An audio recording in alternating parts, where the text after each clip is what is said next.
Hello students, class 7 हमारा civics में बेटा मतलब एनुअल टर्म का चैप्टर 2 चल रहा है। चैप्टर 9 है। चैप्टर का नेम है समानता के लिए संघर्ष। आपने देखा है कि हमारे समाज में है ना, मतलब पहले के समय में और अब के समय में बात करें तो बहुत अंतर है। पहले समाज में बहुत ज़्यादा क्या होता था, है ना, भेदभाव होता था, है ना, असमानताएं बहुत ज़्यादा फैली हुई थी। तो जब जब लोगों के साथ क्या होता था, पक्षपात क्या होता था, तो लोगों ने उनमें से ना कुछ लोगों ने मिलकर क्या करी, उसके विरुद्ध अपनी आवाज़ उठाई और है ना उन लोगों को वो अधिकार दिलाए।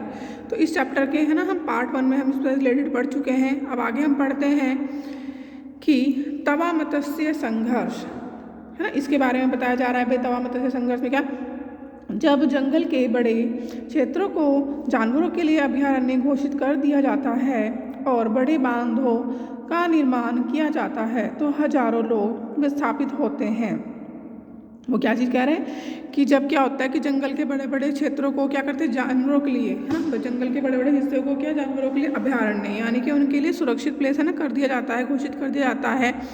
और जब बांध वगैरह ना, बड़े बड़े बांध वगैरह बनाए जाते हैं तो उसका निर्माण जब होता है तो क्या होता है, बहुत सारे लोगों को एक प्लेस से दूसरे प्लेस पर जाना पड़ता है। विस्थापित मतलब एक प्लेस से दूसरे प्लेस पर जाना पड़ता है।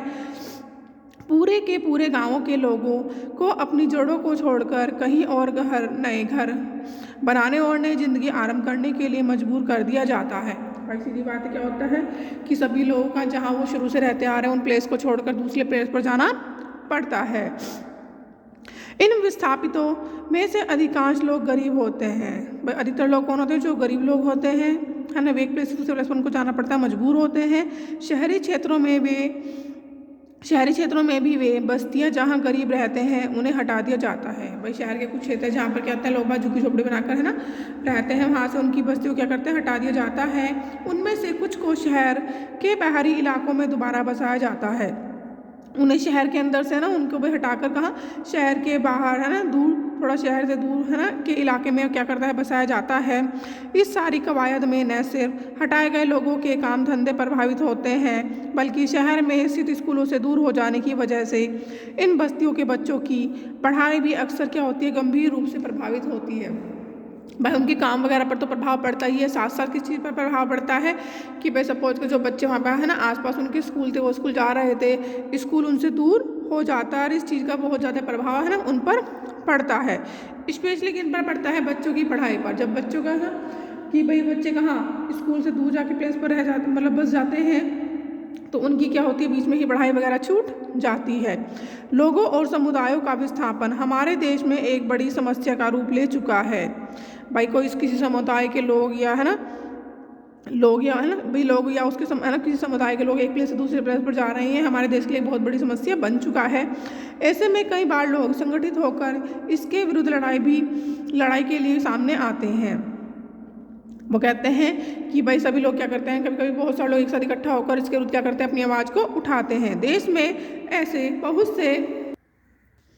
बहुत से संगठन हैं जो विस्थापितों के हक की लड़ाई लड़ रहे हैं। वो कहते हैं कि हमारे यहाँ से बहुत सारे संगठन हैं जो एक प्लेस से दूसरे प्लेस पर लोग जा रहे हैं, उनके हक की लड़ाई के लिए क्या कर रहे हैं, लड़ रहे हैं। इस अध्याय में हम तवा मत्स्य संघ के बारे में पढ़ेंगे जो मछुआरों की सहकारी समितियों का एक संघ है।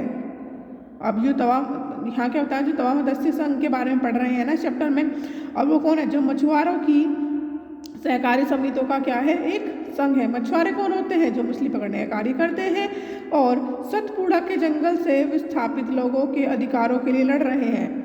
भाई वो कहाँ से, जो सतपुड़ा के जंगल में रहने वाले हैं ना, जंगल से विस्थापित लोगों के अधिकारों के लिए लड़ रहे हैं। जो है ना, जो लोग सतपुड़ा के जंगल में रहते थे वहाँ से है ना उन्हें कहीं और पर भेज दिया गया है, उन लोगों के अधिकारों की लड़ाई के लिए लड़ रहे हैं। छिंदवाड़ा जिले की महादेव पहाड़ियों से निकलने वाली तवा नदी, जो तवा नदी है वो कहाँ से निकलती है, छिंदवाड़ा जिले की महादेव पहाड़ियों से निकलने वाली तवा नदी होशंगाबाद में नर्मदा में मिलने के लिए बैतूल होती हुई आती है। मतलब वो कहाँ से, होशंगाबाद में नर्मदा है ना से मिलने के लिए बैतूल होती हुई आती है। तवा पर एक बांध का निर्माण, भाई तवा नदी पर बांध का निर्माण कब हुआ था, 1958 में आरंभ हुआ था और 1978 में पूरा हुआ था। अगर पूछा जाए बेटा आपसे कि भाई तवा नदी पर जो बांध बनाया गया था कब बनाया गया था, 1958 में आरंभ हुआ था, शुरू हुआ था और 1978 में पूरा हुआ था। जंगल के बड़े हिस्से के साथ ही बहुत सी कृषि भूमि भी बांध में डूब गई थी। भाई जंगल का एक बहुत बड़ा पार्ट भी इस बांध को बनाने में उसमें आ गया था। साथ साथ कृषि की भूमि भी इस बांध में डूब गई थी। इससे जंगल के निवासी अपना सब कुछ खो बैठे थे। भाई जो उन लोग अपना है सब कुछ उनके छीन लिया गया था। इनमें से कुछ विस्थापितों ने बांध के आसपास रहकर थोड़ी बहुत खेती के अलावा मछली पकड़ने का व्यवसाय आरंभ किया। भाई उनके पास खेती की जो भी थोड़ी बहुत भूमि थी उस पर खेती करने के साथ साथ उन्होंने क्या किया, मछली पकड़ने का कार्य भी शुरू कर दिया। यह सब करके वे बहुत थोड़ा सा काम कमा पाते थे। मतलब कहते हैं वो खेती के साथ साथ मछली पकड़ने का कार्य भी कर रहे थे, लेकिन वो क्या ज़्यादा है ना बहुत ज़्यादा नहीं कमा पाते थे। 1994 में सरकार ने तवा बांध के क्षेत्र में मछली पकड़ने का काम निजी ठेकेदारों को सौंप दिया। अब 1994 में गवर्नमेंट के द्वारा क्या किया, जो तवा बांध बना था ना, तवा रिवर पर जो बांध बना था वहाँ पे जो मछली पकड़ने का कार्य कौन करने लगे, निजी ठेकेदार यानी कि प्राइवेट ठेकेदारों को सौंप दिया गया।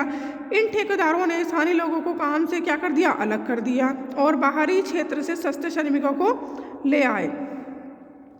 तो ठेकेदारों ने गुंडे बुलाकर गांव वालों को धमकियां देना भी शुरू कर दिया था, क्योंकि लोग वहां से हटने को तैयार नहीं थे। गांव वालों ने एकजुट होकर तय किया, भाई एक साथ मिलकर क्या किया कि अपने अधिकारों की रक्षा के लिए लड़ने और संगठन बनाकर सामने खड़े होने का अब क्या आ गया है, वक्त आ गया है। इस तरह तवा मत्स्य संघ नाम के संगठन को बनाया गया। तवा मत्स्य नाम संगठन को कब बनाया गया था कि जब सरकार ने क्या कर दिया था कि मछली पकड़ने का कार्य किनको, निजी ठेकेदारों को दे दिया और निजी ठेकेदारों ने क्या किया, उन सभी लोगों को वहाँ से काम से हटा दिया और उनके प्लेस पर क्या बाहर से सस्ते है ना कम दामों पर मजदूर मंगा लिए। तो इन लोगों ने अपने अधिकार को पाने के लिए क्या किया, अपना एक संगठन बनाया और उनके विरुद्ध अपनी आवाज़ को उठाया। फिर यहाँ पर ये पिक्चर दिखाई गई है, नदी पर बांध ऐसी जगह पर बनाया जाता है जहाँ बहुत मात्रा में पानी इकट्ठा किया जा सके। बांध कहाँ पे बनाया जाता है कि जहाँ पर एक ऐसा प्लेस पर ना कि जहाँ पर बहुत बड़ी मात्रा में पानी इकट्ठा किया जा सके।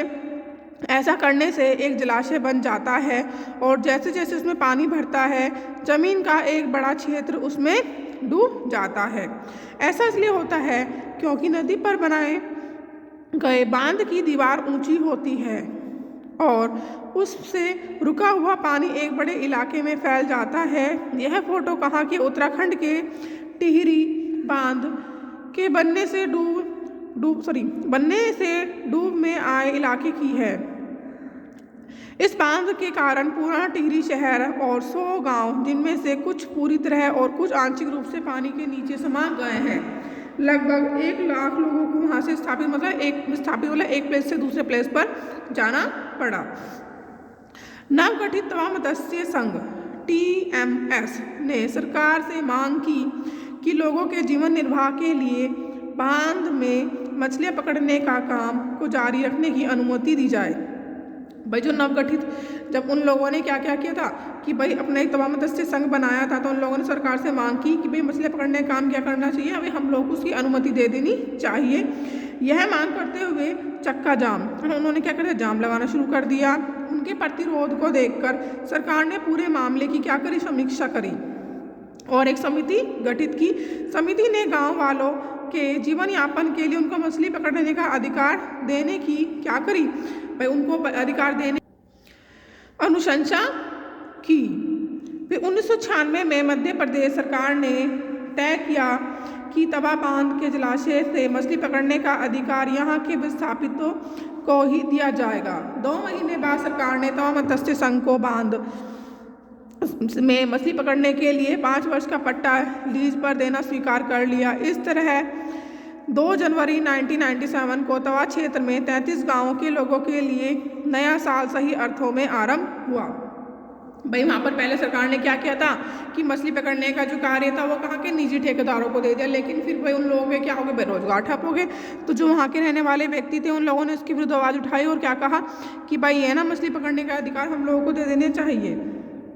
फिर गवर्नमेंट ने क्या किया कि भाई गवर्नमेंट ने एक समिति गठित करी और है ना, उसमें उस मामले की क्या करी, समीक्षा करी, इस मामले को अच्छे से ध्यान से देखा। और फिर जो वहाँ के रहने वाले लोग थे, है ना, 1996 मध्य प्रदेश सरकार ने तय किया कि यहाँ पर जो बांध है, तवा बांध है, यहाँ पर मछली पकड़ने का अधिकार किनको दे दिया जाए, कि जो वहाँ से स्थापित है ना लोग थे उनको दे दिया गया। फिर सरकार ने 2 महीने बाद क्या किया कि वहाँ पर लीज मतलब पट्टे पर 5 साल के लिए कॉन्ट्रैक्ट साइन किया कि 5 साल तक के लिए अधिकार आपका, भाई आप लोग यहाँ से मछली पकड़ेंगे। लीज मतलब ये होता है कि एक टाइम पीरियड बाउंडेड होता है कि इतने टाइम पीरियड के लिए आपको परमिशन दे दी जाती है कि आप इस कार्य को आप ही करेंगे। तवा मत्स्य संघ के साथ जुड़कर मछुआरों ने लगातार अपनी आय में क्या किया, इजाफा, आय में उनकी बढ़ोतरी हुई। यह इसलिए संभव हुआ कि उन्होंने एक सहकारी समिति बनाई जो पकड़ी गई मछलियों की प्रत्येक खेप की उचित कीमत सीधे उन्हें देती है। मतलब उन लोगों ने एक समिति बनाई जिससे क्या था, जो मछली पकड़ते थे डायरेक्टली उनको है ना वो सेल कर सकते थे, उनको एक पेमेंट मिलता, सही मात्रा में पेमेंट मिल जाता था। यह सहकारी समिति इसके बाद की प्रक्रिया में भी शामिल होती है। सारा माल बाजार तक पहुंचाना, वहाँ भी उचित मूल्य प्राप्त करना समिति का ही काम है।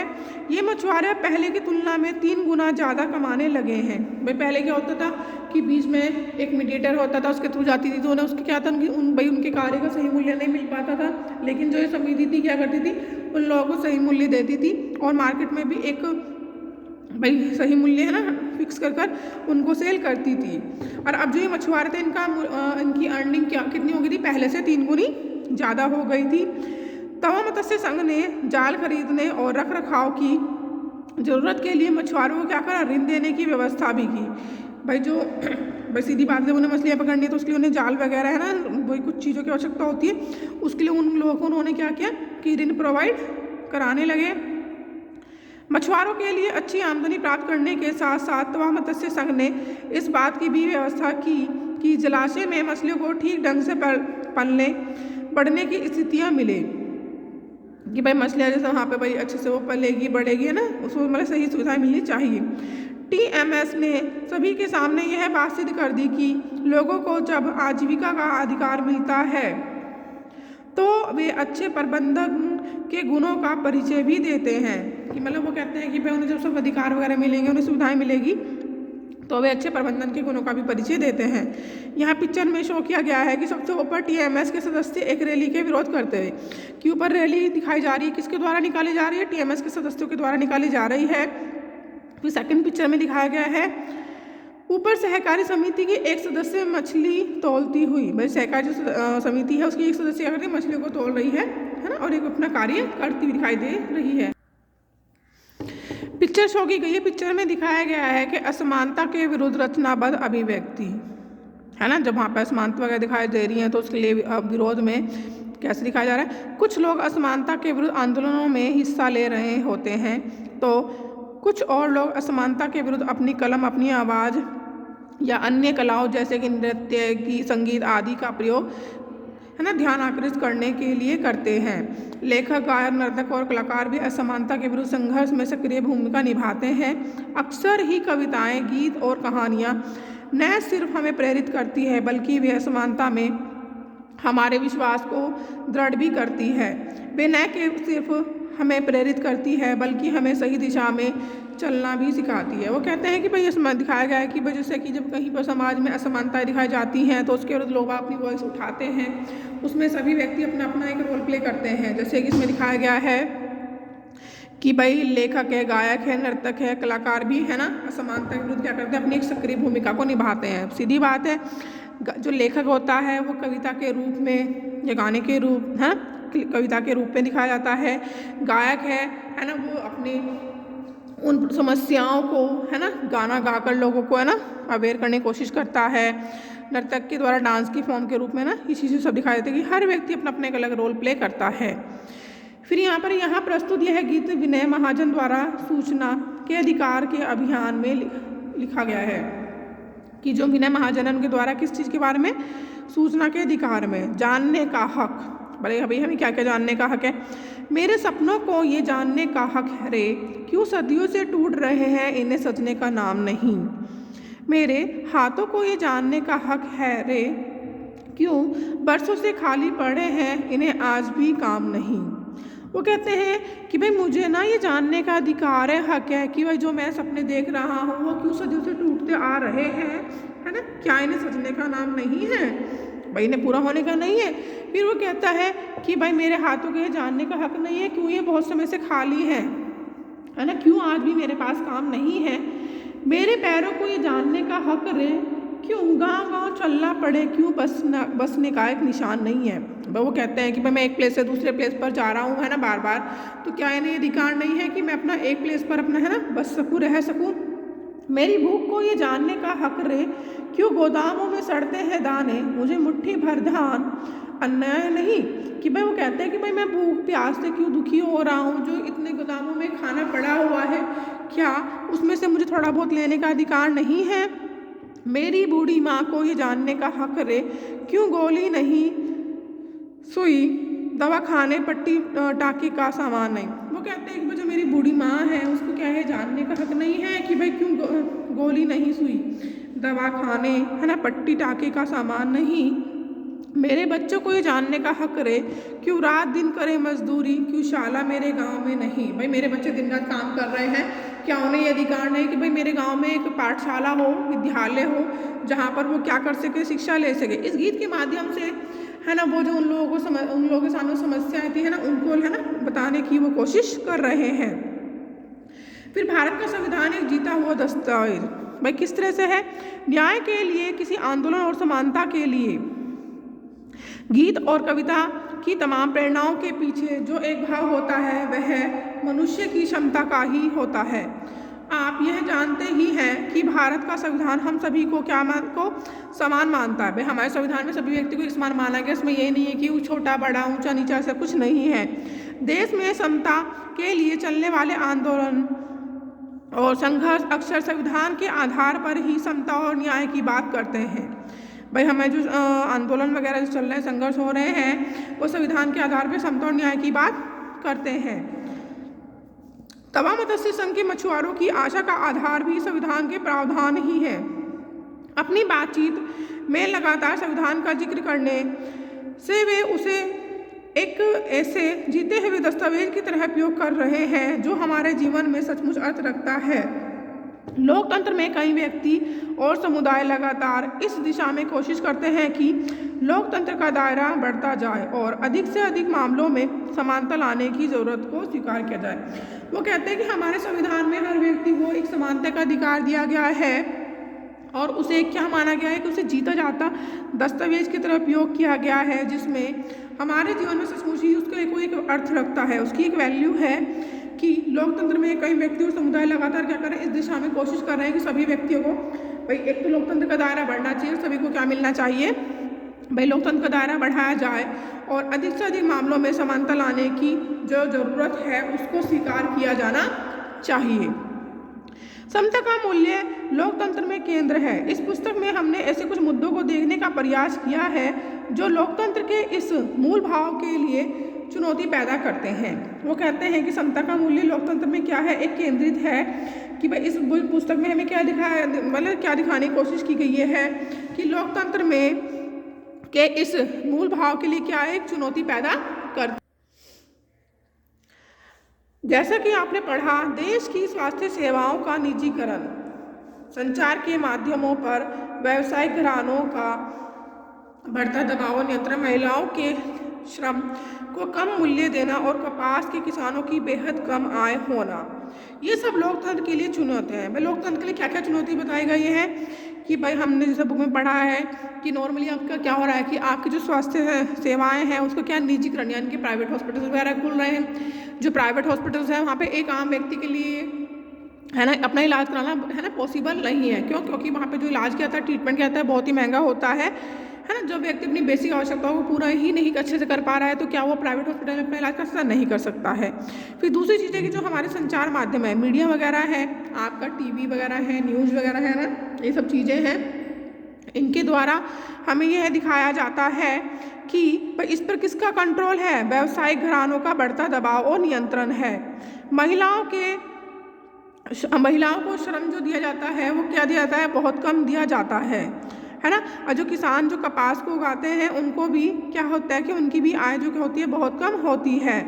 ये सब लोकतंत्र के लिए चुनौतियां हैं, लोकतंत्र के लिए सभी समस्याएं हैं कि ये भी मुद्दे हैं जो सीधे गरीबों को प्रभावित करते हैं और समाज में उपेक्षित समुदाय से जुड़े हुए हैं। उपेक्षित समुदाय कौन से होते हैं? जिनकी उपेक्षा की जाती है ना, उन्हें समान अधिकार दिए जाते हैं, ये सब चीज़ें इससे जुड़े हुए हैं। ये देश में सामाजिक और आर्थिक समानता से जुड़े मुद्दे हैं। देश के कैसे सामाजिक और आर्थिक समानता से जुड़े मुद्दे हैं। लोकतंत्र के लिए समता और उसके लिए संघर्ष एक महत्वपूर्ण तत्व है। लोकतंत्र के लिए समता और है ना और उसके लिए संघर्ष एक महत्वपूर्ण तत्व है। व्यक्ति और समुदाय का स्वाभिमान और गरिमा तभी बनी रह सकती है, वह किसी व्यक्ति या समुदाय की स्वाभिमान और गरिमा तब बनी रह सकती है जब उसके पास अपने और परिवार की सभी ज़रूरतें पूरी करने के लिए क्या हो? पर्याप्त संसाधन हो और उनके साथ कोई भेदभाव न किया जाए। यानी कि सभी व्यक्तियों को क्या होना चाहिए? एक समान अवसर मिलने चाहिए, समान अधिकार दिए जाने चाहिए, तभी वह व्यक्ति अपनी गरिमा व स्वाभिमान को बनाए रख पा सकता है। ऊपर साइड में शो किया गया है 2001 में लखनऊ में 1500 से ज़्यादा लोग महिलाओं के खिलाफ हिंसा का विरोध करने के लिए एक जन सुनवाई में इकट्ठे हुए। भाई 2001 की बात हो रही है लखनऊ में कि 1500 से ज़्यादा लोग कि जो महिलाओं के खिलाफ क्या हिंसा का विरोध करने के लिए है ना, महिलाओं क्या की थी बहुत ज़्यादा हिंसा की जाती है, उसके विरोध में है ना उसको ख़त्म करने के लिए वो एक जगह पर इकट्ठे हुए और जन सुनवाई में इकट्ठे हुए। इससे प्रतिष्ठित महिलाओं की एक जूरी बनाई गई और उन्होंने न्यायाधीशों की भूमिका निभाते हुए महिलाओं के खिलाफ हिंसा के 15 से ज़्यादा प्रकरणों की सुनवाई की। लोगों की इस जूरी ने इस सच्चाई को उभारने में मदद की कि कानून व्यवस्था में हिंसा के खिलाफ न्याय की मांग करने वाली महिलाओं को कितना कम सहयोग मिल पाता है। किसमें दिखाया जा रहा है कि भाई दिखाने की कोशिश की गई है कि हमारे समाज में क्या होता है कि महिलाओं के साथ क्या होता है, बहुत ही ज़्यादा है ना दुर्व्यवहार वगैरह, उनके साथ हिंसा वगैरह की जाती है और उसमें क्या कहते हैं बहुत ही कम लोगों को उन लोगों को क्या मिल पा रहा है? सहयोग मिल पा रहा है। बेटा आपका ये सिविक्स का चैप्टर 9 कंप्लीट हो गया है और आप इस चैप्टर वीडियो को ध्यानपूर्वक देखेंगे और सुनेंगे और चैप्टर को पढ़ेंगे। आपका सिविक्स का है ना एनुअल टर्म का syllabus complete. Bye, take care.